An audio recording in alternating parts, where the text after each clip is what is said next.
আসসালামু আলাইকুম। আমরা যারা পিসি ইউজার আছি আমাদের প্রত্যেকের পিসিতেই কিন্তু এই আইডিএমটা আছে। তো আমরা কিন্তু প্রত্যেকে এই আইডিএম এর সাথে পরিচিত। তো আজকের এই ভিডিওতে আমি আপনাদেরকে দেখাবো কিভাবে আপনারা আপনাদের আইডিএমটি বুস্ট করতে পারেন এবং আমি আপনাদেরকে একদম লাইভে দেখাবো। কারণ আমরা তো সবাই আইডিএম ইউজ করি। বাট আইডিএম এর যে ইন্টারনেট স্পিড সেটি কিন্তু অনেক কম পায়। আমরা যখন ডাউনলোড করি তখন কিন্তু ডাউনলোড স্পিড অনেক কমে যায়।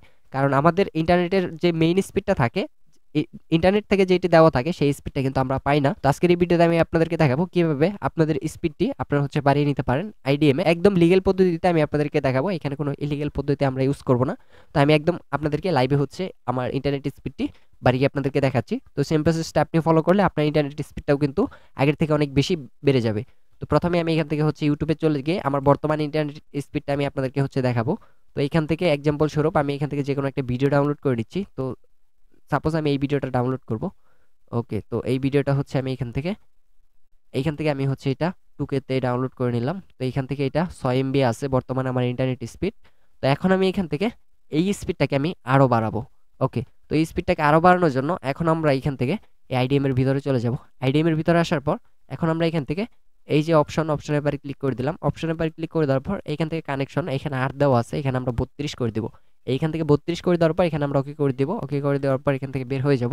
তো এখান থেকে বের হয়ে যাওয়ার পর এখান থেকে আমরা আইডিএমটা ক্লোজ করে একদম পার্মানেন্টলি বের হয়ে আবার নতুন করে আইডিএম এর ভিতরে ঢুকবো। ঢোকার পর এখান থেকে আমরা আবার বের হয়ে যাব। মানে আমাদের আইডিএমটা কিন্তু রানিং হয়ে গেছে। এই যে এখানে দেখতে পারতেছেন এই যে আইডিএমটা আবার রানিং হয়ে গেছে। ওকে, তো এখন আমরা এখান থেকে এটা আবার রিলোড দিব। রিলোড দেওয়ার পর আবার ডাউনলোডে ক্লিক করব। এখন আমরা দেখি আমাদের স্পিডটা কত দাঁড়ায়। তো এখন আমরা আবার সেম ভাবে ডাউনলোডের পরে ক্লিক করলাম। তো এখন এখান থেকে আমাদের স্পিডটা দেখতে পারতেছেন 5 এমবি, 6 এমবি, 9 এমবি, এখানে দেখতে পারতেছেন 10 এমবি প্লাস হয়ে গেছে। তো এইখান থেকে আপনাদের স্পিড কিন্তু চাইলে আপনারা এভাবে করে আগের তুলনায় অনেক বেশি বাড়িয়ে নিতে পারবেন, অনেক বেশি। তো এখানে আমার ক্ষেত্রে কম দেখাচ্ছে কারণ আমার ইন্টারনেট স্পিড যেটা দেওয়া আছে সেটাই আমি দিয়ে রাখছি, এই জন্য আমার ক্ষেত্রে কম দেখাচ্ছে। তো আপনি যখন 32 করবেন তো আপনার স্পিডটা কিন্তু অনেক আগের তুলনায় অনেক বেশি স্পিড পাবে।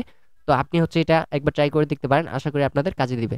তো এভাবে করেই মূলত আপনি আপনার আইডিএম এর স্পিডটি বাড়িয়ে নিতে পারেন। তো আশা করি আপনারা বুঝতে পারছেন। তো আজকের এই ভিডিওটি এ পর্যন্ত। এই ভিডিওটি ভালো লাগলে ভিডিওতে একটা লাইক দিবেন আর চ্যানেল নতুন হয়ে থাকলে চ্যানেলটি সাবস্ক্রাইব করে পাশে থাকবেন। ধন্যবাদ সকলকে। আসসালামু আলাইকুম।